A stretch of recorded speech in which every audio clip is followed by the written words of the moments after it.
Hello guys, welcome to our channel tricky engineers academy. आज हम शुरू करने जा रहे हैं जीएस, जो कि आजकल किसी भी एग्जाम का इम्पोर्टेंट पार्ट बन चुका है। कट ऑफ कितना जाएगा, कौन से क्लियर करेगा? अगर जीएस सेक्शन अच्छा गया है तो आप कॉन्फिडेंट रहते हैं, अदरवाइज फिर वही रहता है कि भाई कितने गलत हुए कितने सही हुए देखना पड़ेगा। तो ज़्यादा मैं इस पर डिस्कस नहीं करता हूँ, आपको पता ही है। बट मैं ये कहता हूँ कि जीएस आज के टाइम पे गेम चेंजर है। तो जितना टेक्निकल पे ध्यान दे रहे हैं इट्स ओके, बट अगर एटलीस्ट 1 घंटा भी जीएस को देते हैं और रेगुलर रिवीजन करते हैं तो मेरे हिसाब से काफ़ी अच्छा रिवीजन हो जाएगा आपका। और मे बी अगर कोई एसएससी दे रहा है तो 50 में से कम 50%, 25 नंबर तो आ ही सकते हैं। पूरे पूरे लाने की कोशिश मत करना, अननेसेसरी पढ़ने की जरूरत नहीं है। रटना रुटना कुछ नहीं है। जितना मैं यहाँ पे पढ़ाऊंगा अगर उतना भी रिटेन हो गया, उसका 80% भी हो गया, तो कम से कम 25 नंबर तो आ ही जाएंगे। आज मैं हिस्ट्री से शुरू कर रहा हूँ। छोटा ही सेशन रखूंगा इसका आज का तो मैं। उसके बाद जैसा भी आपको लगेगा, अगर आप चाहते हैं कि सेम चीज़ का 1 घंटे का पूरा सेशन हो, या अगर आप चाहते हैं कि छोटे छोटे मल्टीपल सेशंस हो, वो आप कमेंट बॉक्स में लिख के मुझे बता सकते हैं। हिस्ट्री से मैं शुरू करूंगा। यूजुअली 5 नंबर से 8 नंबर के क्वेश्चंस आते हैं किसी भी एग्जाम्स में, normally on an average 5 number का तो आएगा ही। और अगर मान लीजिए 5 क्वेश्चन है तो उसमें से दो होंगे एंशियंट और मिडिएवल से और बाकी 3 होंगे मॉडर्न से। और जो एंशियंट और मिडिएवल है उसके लिए केवल एनसीईआरटी की एक बुक ही इनफ है। लेकिन उससे मैं स्टार्टिंग में स्टार्ट नहीं करूंगा because it is very confusing. ठीक है, स्टार्ट करेंगे मॉडर्न से ही। दूसरी चीज़ ये है कि हिंदी इंग्लिश का जो प्रॉब्लम है, हिस्ट्री में तो हिंदी इंग्लिश का कोई प्रॉब्लम है नहीं। और बट जो भी प्रॉब्लम होगा वो बहुत ही थोड़ा बहुत मिनिमल होगा। वो तो आप लोग जेई हैं या एई बन रहे हैं तो इतना तो आप मैनेज कर ही लेंगे, इसलिए मैंने हिस्ट्री से स्टार्ट किया। इकोनॉमिक्स अगर मैं कभी पढ़ाऊंगा, उसमें टेक्निकल टर्म्स आएंगे तो मैं उसका हिंदी का ट्रांसलेशन ब्रैकेट में लिख लूंगा। बट हिस्ट्री तो वैसे चल सकती है। तो स्टार्ट करते हैं हिस्ट्री को। मॉडर्न में स्टार्ट कर रहा हूँ मैं एडवेंट ऑफ यूरोपियन से। एक्चुअली मॉडर्न यहीं से स्टार्ट होती है, लेकिन कुछ जो राइटर्स हैं उन्होंने इससे पहले भी यूज़ कर रखी है। जो भी मैंने लिखा है इसका तो पीडीएफ फॉर्म आपको मिल जाएगा, उसकी टेंशन नहीं है। ये मेन बुलेट पॉइंट्स हैं जिससे क्वेश्चन बनते हैं। ऐसे ही पढ़ोगे याद नहीं होंगे। जो मैं बोल रहा हूँ उसमें से कुछ की पॉइंट्स हैं, उसके अलग से नोट बना लेना। ठीक है, स्टोरी की तरह याद रखना तो ज़्यादा अच्छा रहेगा। जल्दी जल्दी आपको याद रहेगा। और अगर आज मैं से पढ़ा रहा हूँ तो मे बी एक वीक बाद किसी वीकेंड में संडे में आप इसको जस्ट रिवाइज कीजिए, रीड आउट करके छोड़ दीजिए। ऐसा नहीं कि हाँ आप उसे रट्टे जा रहे हैं, नहीं होगा याद। रीड आउट करके छोड़िए, फिर उसके 1 हफ्ते बाद दोबारा रिवाइज कीजिए, अपने आप ही क्लिक करेगा माइंड में। साथ में बीच में मैं आपको प्रोवाइड करा दूंगा क्या, कुछ टेस्ट सीरीज टाइप की कुछ ऑब्जेक्टिव क्वेश्चंस, तब ज़्यादा अच्छा आपको याद रहेगा। तो चलो शुरू करते हैं। तो एडवेंट ऑफ यूरोपियंस में से यहाँ से पढ़ाना स्टार्ट करूंगा। तो मेनली जो है 5 यूरोपियन कंट्रीज इंडिया में आई थी। इंडिया में क्यों आई थी ये जानना वैसे इंपॉर्टेंट नहीं है आप लोगों के लिए, बिकॉज पेपर में कभी आएगा नहीं। बट ये मेनली आप याद रखिए कि ट्रेड करने आई थी। उसके पीछे 4-5 कारण थे। वो मैंने क्वेश्चन यहाँ लिखा है, एक बार आप घर में जाके देख लीजिए। कोई कंफ्यूजन होगा तो आप मुझसे पूछ सकते हैं। मेनली ट्रेड के लिए आई थी बिकॉज उनको जो ट्रेड था मेन स्पाइसेस का वो इफेक्ट हुआ था। क्यों हुआ था, क्या हुआ था, नॉट रिक्वायर्ड। कभी पेपर में तुमसे नहीं पूछेंगे। जे और ए के पेपर में तो कभी नहीं आएगा, तो उसमें ज़्यादा ध्यान देना नहीं है। ठीक है, आज हम स्टार्ट करेंगे पोर्तुगीज से। सबसे पहले जो इंडिया में आए थे वो आए थे पोर्तुगीज। आपने वास्को ड गामा का नाम सुना होगा, वो पोर्तुगीज ही था, वो पुर्तगाल से ही आया था। और सबसे लास्ट में जो इंडिया से गए थे वो भी पोर्तुगीज ही थे। 1961 में गोवा एंड दमन दीव, ये इंडिया गवर्नमेंट ने अटैक करके जीता था। उसके बाद यहाँ पे पोर्तुगाल का जो राज है वो खत्म हुआ था। राज मतलब राज नहीं, छुपा हुआ राज नहीं बोल रहा हूँ, रूल जो मैं कहना चाह रहा हूँ। ठीक है। सो पोर्तुगीज में जो सबसे पहले एक मिनट था, एक बार मैं पेन सेलेक्ट कर लेता हूँ।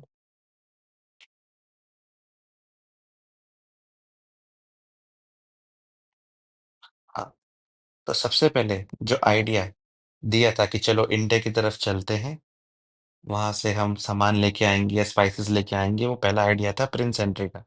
ये क्वेश्चन आता है। पहला आइडिया था प्रिंस हेनरी का, वास्को डगामा का नहीं था।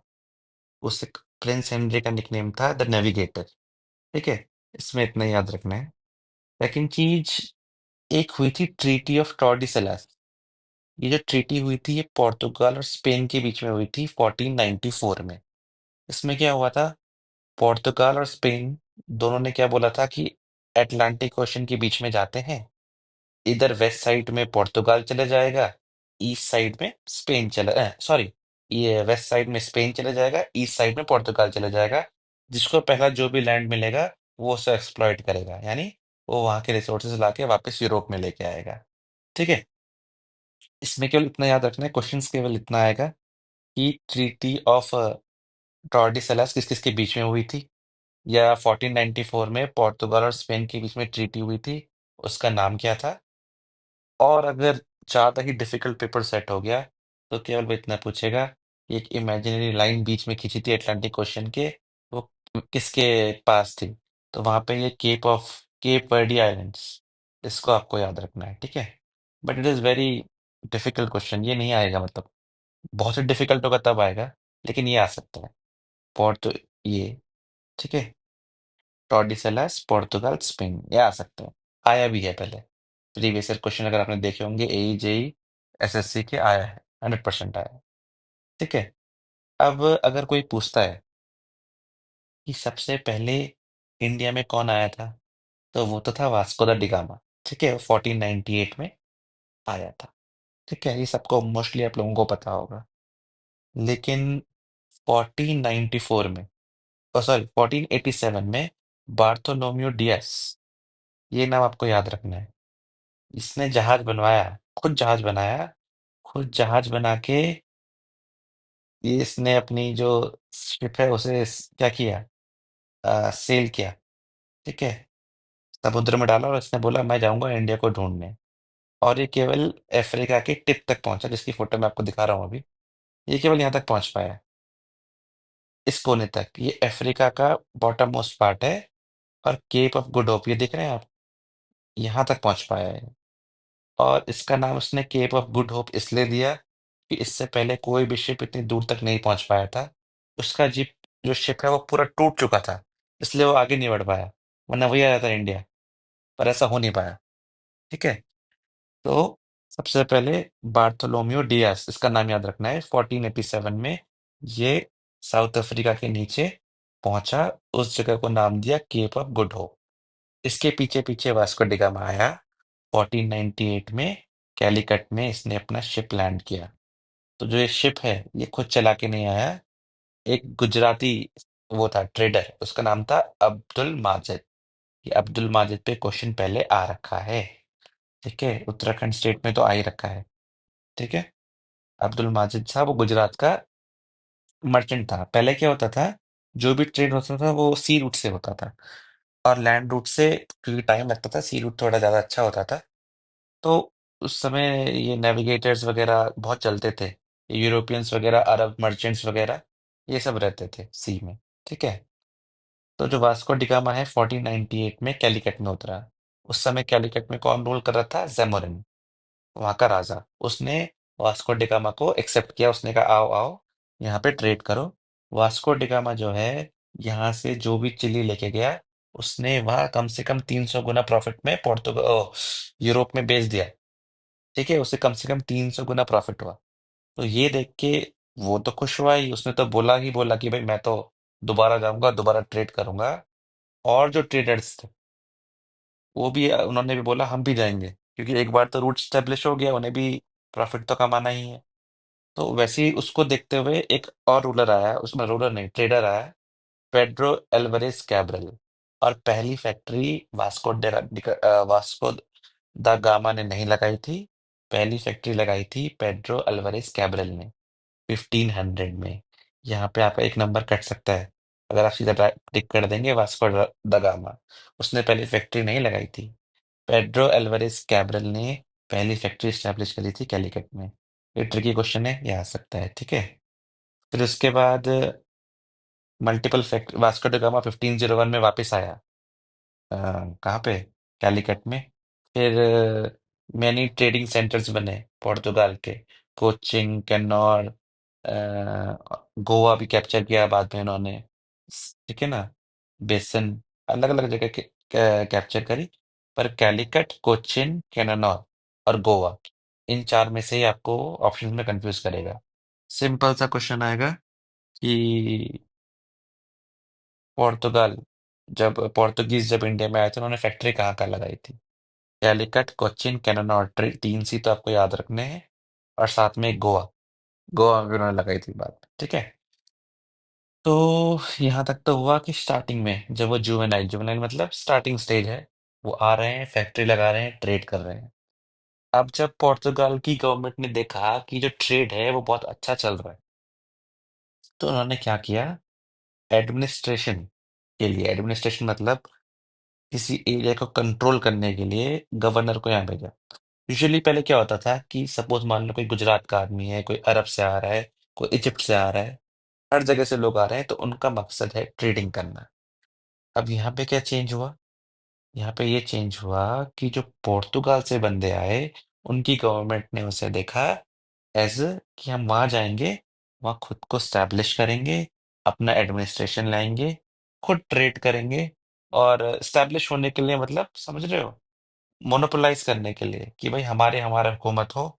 हम ही एक छोटी सी जगह में हो, पर हमारा ही हमारा बोलबाला हो। हम ही उस चीज को भेजिए, हम ही प्रॉफिट कमाए और हम ही वापस जाए। मार्केट शेयर नहीं किया उसने, ठीक है। तो उसी को देखते हुए 1505 में पहला गवर्नर आता है इंडिया, पुर्तगाल से, फ्रांसिस्को डी अल्मीडा। ये याद रखना है, पहला गवर्नर कौन आया, ये क्वेश्चन आता है। और इसने केवल एक ही अच्छा काम किया, मतलब अच्छा काम हमारे लिए नहीं किया, अपनी पुर्तगाल के लिए किया होगा। उसने ब्लू वाटर पॉलिसी लेके आई। ब्लू वाटर पॉलिसी या कार्टेज सिस्टम।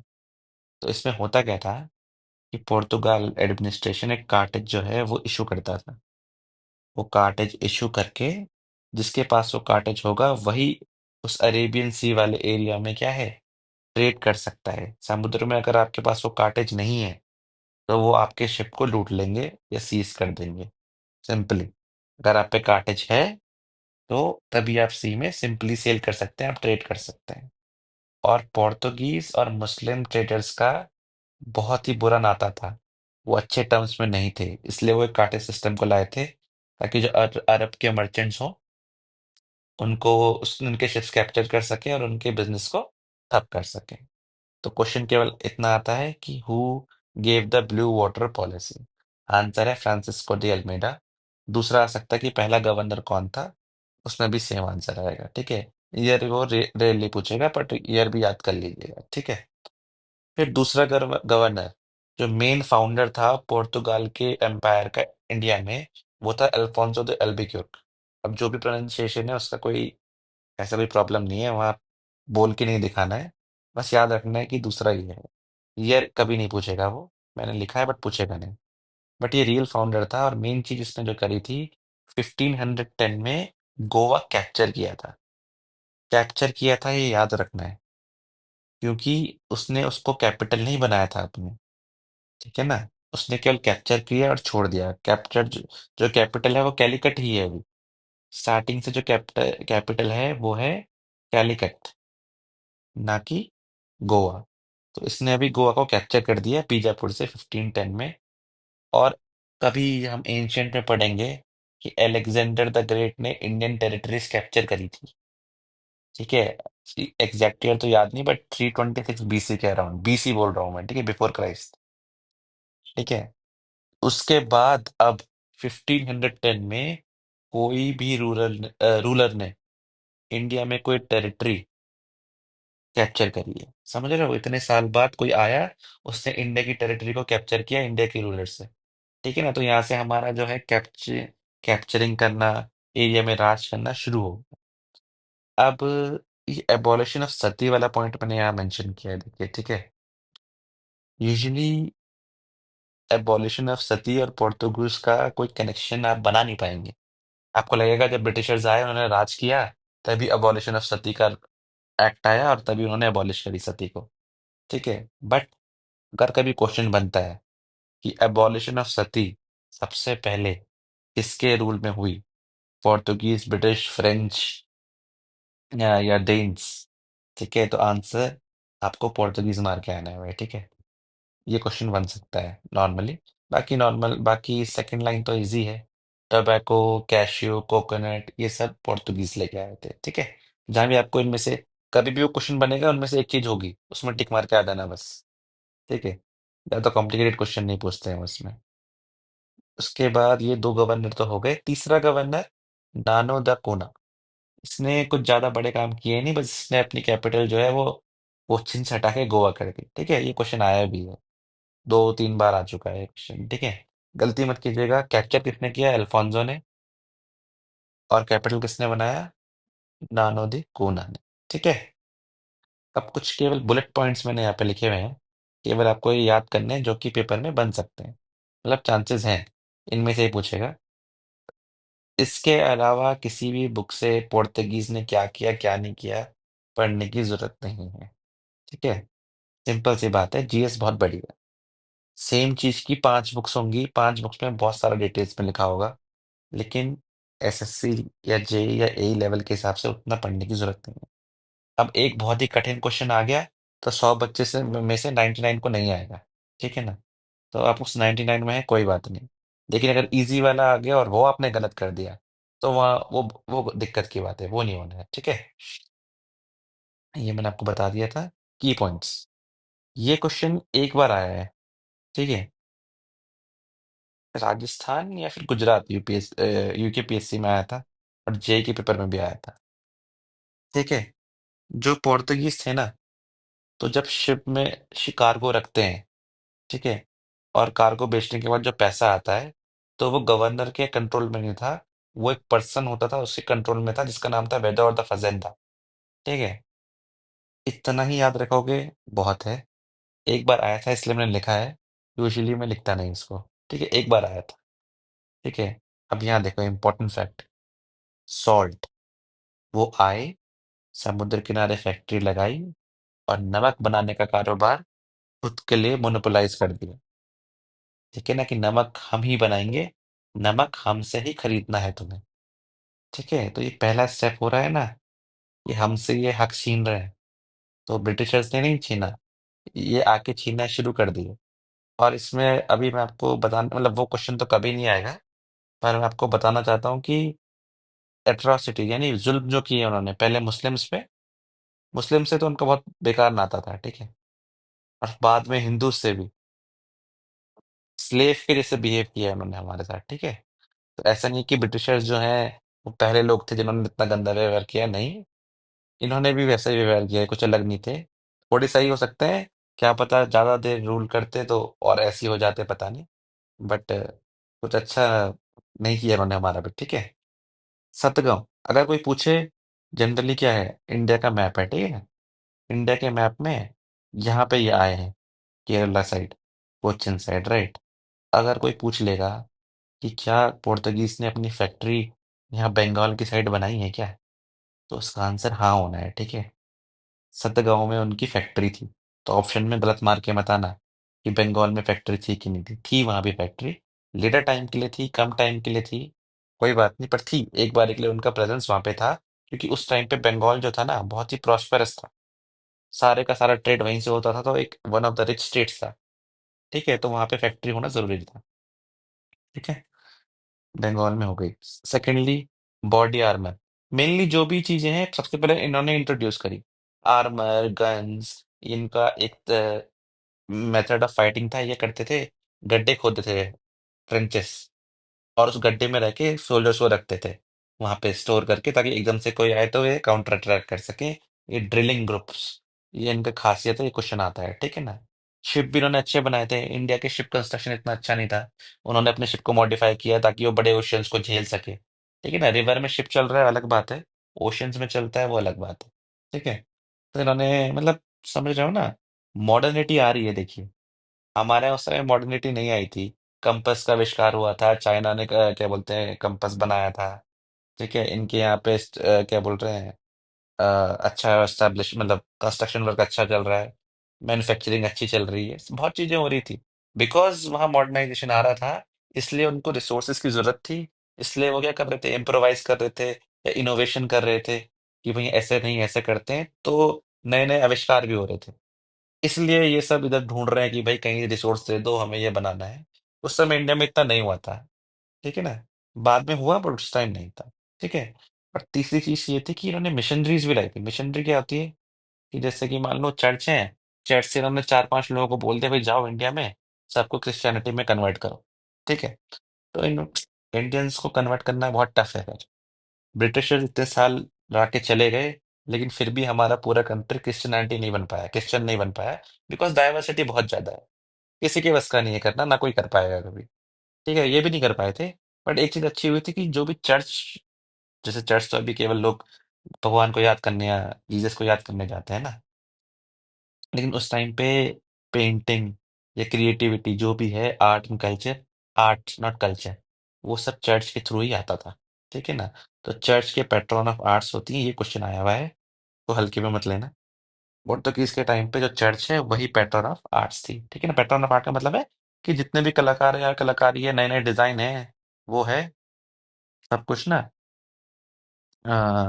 चर्च के थ्रू ही होता था। ठीक है ना। तो इस वाले लेक्चर को तो मैं यहीं पे स्टॉप कर रहा हूँ। ठीक है। अब आपको मेरे को बताना है कि आपको शॉर्ट शॉर्ट ड्यूरेशन के मल्टीपल लेक्चर्स चाहिए, या फिर आपको एक बड़ा लेक्चर चाहिए 1 डेढ़ घंटे का, जिसमें सब कुछ हो। पीडीएफ की टेंशन मत लेना, जो भी लिखा है इसकी पीडीएफ मिल जाएगी, नॉट एन इशू। और अभी इसमें मैंने ना बहुत सारी स्टोरी स्किप करी हैं जो कि आपके पेपर में नहीं आएंगी। मतलब अगर कोई जेई ए की तैयारी कर रहा है ना, उसमें इन पॉइंट्स के अलावा कुछ नहीं आने वाला। तो आपको मुझे ये बोलना है कि आपको पुरानी स्टोरी चाहिए तो मैं उसकी अलग सीरीज बनाऊंगा। जो कोई अगर कोई बड़े पेपर की तैयारी कर रहा है, पी यूपीएससी आर जो आपका क्या होता है एआरओ या फिर यूकेपीएससी, तो मैं पीछे स्टोरी में जा सकता हूँ, वो आ भी सकता है। ये केवल जेईई के लिए है या एसएससी के लिए है, बहुत है इनफ। ठीक है। तो फिर आज तो मैं यहाँ पे स्टॉप करता हूँ, जैसा भी होगा आप कमेंट में लिखिए, वैसे हम अगली वीडियो बना लेंगे। ठीक है। Thank you, good night.